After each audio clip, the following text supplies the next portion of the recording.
So this week I have two short essays by Hilaire Belloc. The first, on pedants. The just and genial man will attempt to take pleasure in what surrounds him when it is capable of giving him amusement, always supposing that it does not move him to wrath. I mean that a man who is both just and companionable will rather laugh than turn sour at the discomforts of this world. For example, consider the pedant. Never was such an exasperating fellow, never was there a time when he ran riot as he does now. On which account many are bewildered, and many sad, they know not why, and many who know their time are soured. But a few, and I hope they may be an increasingly few, are neither bewildered nor saddened, nor soured by this spectacle, but claim to be made merry, and are. What is a pedant? There are many fixed human types, and every one of them has a name. There is the priest, there is the merchant, there is the noble, and there is the pedant. Each of these types are known by a distinctive name, and to most men they call up a clear image. But because they are types of mankind, they are a little too complicated for definition. Nevertheless, I will have a try at the pedant. The essence of the pedant is twofold. First, that he takes his particular science for something universal. Second, that he holds with the grip of faith certain set phrases in that science, which he has been taught. I say, with the grip of faith, it is the only metaphor applicable. He has for these phrases a violent affection. Not only does he not question them, but he does not know that they have been questioned. When he repeats them, it is in a fixed and hierarchic voice. When they are denied, he does not answer, but he flies into a passion which, were he destined to an accession of power, might in the near future turn to persecution. Alas, that the noblest thing in man should be perverted to such a use. For faith, when it is exercised upon those unprovable things which are in tune with things provable, illuminates and throws into a right perspective everything we know. But the faith of the pedant. The pedant crept in upon the eclipse of our religion. His reign is therefore brief. Perhaps he is also but a reflection of that vast addition to material knowledge which glorified the last century. Perhaps it is the hurry and the rapidity of our declining time, which makes it necessary for us to accept ready-made phrases and to act on rules of thumb, good or bad. Perhaps it is the whirlpool and turmoil of classes which has pitchforked into the power of the pedant whole groups of men who used to escape him. Perhaps it is the devil. Whatever it is there. You see it more in England than in any other European country. It runs all through the fiber of our modern literature and our modern comment, like the strings of a cancer. Come, let us have a few examples. There is, quote-unquote, the Anglo-Saxon race. It does not exist. It is not there. It is no more than Baal or Moloch or the philosopher's stone or the universal Mercury. There never was any such race. There were once hundreds and hundreds of years ago a certain number of people, how many we do not know, talking a local German dialect in what is now Hampshire and Berkshire. To this dialect historians have been pleased to give the name of Anglo-Saxon, and that is all it means. If you pin your pedant down to clear expression, saying to him, "Come now, fellow, out with it. What is this Anglo-Saxon race of yours?"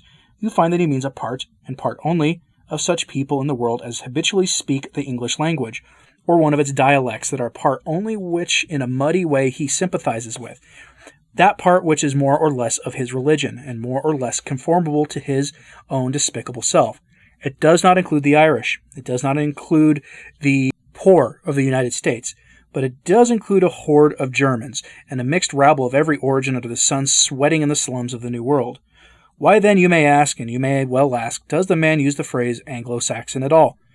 The answer is simple.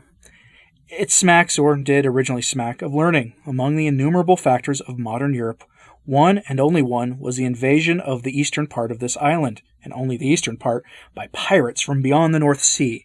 The most of these pirates, but by no means all, belonged either to a loose conglomeration of tribes whom the Romans called Saxons, or to a little maritime tribe called Angles. True, the full knowledge of that event is a worthy subject of study. There is a good week's reading upon it in original authorities, and I can imagine a conscientious man who would read slowly and make notes, spending a fortnight upon the half-dozen contemporary sources of knowledge we possess upon these little barbarian peoples. But Lord, what a superstructure the pedant has raised upon that narrow base. Then there is alcohol. What alcohol does to the human body and the rest of it. To read the absurd fellows, one would imagine that this stuff, alcohol, was something you could see and handle, something with which humanity was familiar, like beef, oak, sand, chalk, and the rest. Not a bit of it. It does not exist any more than the Anglo-Saxon race exists. It is a chemical extraction, and in connection with it you have something very common to all such folly. to wit, gross insufficiency even in the line to which its pedantry is devoted. For this chemical abstraction of theirs may be expressed in many forms, and it is only in one of these forms that they mouth out their interminable and pretentious dogmas. Humanity, healthy European humanity that is, the jolly place called Christendom, has drunk from immemorial time wine and beer and cider. It has been noticed, also from immemorial time, that if a man drank too much of any of these things, he got drunk, and that if he got drunk, often his health and capacity declined. There is the important fact which humanity has never missed, and without which the rhodomontades of the pedant would have no foothold. It is because his pretended knowledge relates to a real evil with which humanity is acquainted that people listen to him at all on the subject. He ill requites their confidence. He exploits and bamboozles them to the top of their bent. He terrifies the weak victims and the weaker witnesses of drunkenness, and often, I am sorry to say, picks their pockets as well. I can call to mind as I write more than one pedant, who by harping on this word alcohol has got very considerable sums out of the public. Well, it is the public's fault. Volt decipe et dicipitur, and a murrain on it, also a quincy. Then there is the fourth gospel. Your pedant never calls it the Gospel of St. John, as his fathers have done before him for 2,000 years. He must give it a pretentious name then, because it happens to be cram full of Christian doctrine. He must deny its authenticity. There is not a vestige of proof against that authenticity, nor for that matter a vestige of sound historical proof in favor of it. Like everything else in the fundamental structure of the faith, from the Mass to the Apocalypse, it has for witness the tradition of the Church, and is no more acceptable as a historic document of the type of the Agricola or the Catile orations than any one of the other Gospels. There is not even an event mentioned in the whole of the New Testament which has true historic value. The whole thing depends upon belief, and belief in a corporate teaching body. Yet how your pedant has flourished upon this same fourth gospel. Now he is reverently accepting it, now reluctantly rejecting it. He fondles it as a cat does a mouse, and when you try to come to hand grips with him, he will first, taking you for a simple and unlearned man, put you off with silly technicalities. You have but to read up the meaning of these technicalities in the dictionary to find that he is talking through his hat. He has no evidence, and there can be no evidence, as to whether the gospel was or was not written by the traditional figure which the Catholic Church calls St. John, and all he has to say on the matter would not tempt the most gullible gambler to invest a penny on a 10-to-1 chance. Then there is the conflict between religion and science. What the pedant really means when he uses that phrase, and he has not only used it threadbare, but has fed it by the ton to the recently enfranchised and to the vulgar in general, is a conflict between a mystical doctrine and everyday common sense. That conflict has always existed and always will exist. If you say to any man who has not heard of such a thing before, "I will kill you and yet you will survive," or "This water is not ordinary water, it does more than wash you or assuage your thirst, it will also cure blindness and make whole a diseased limb," the man who has not heard such things before will call you a liar. Of course he will, and small blame to him. We can only generalize from repeated experience, and oddities and transcendental things are not within the field of repeated experience. But science has nothing to do with that. The very fact that they use the word religion is enough to show the deplorable insufficiency of their minds. What religion? Your pedant is far too warped and hypocritical to say exactly what he means even in so simple a case, so uses the word religion, a term which may apply to thugs with their doctrine of the sanctity of homicide, or to those losers at Lepanto who are not bound to any transcendental doctrine, but only to a rule of life, or to Buddhists who have but a philosophy, or to Plymouth Brethren, or to headhunters. I said at the beginning of this that the pedant was food for laughter rather than for anger. Humph. On the Use of Controversy, by Hilaire Belloc.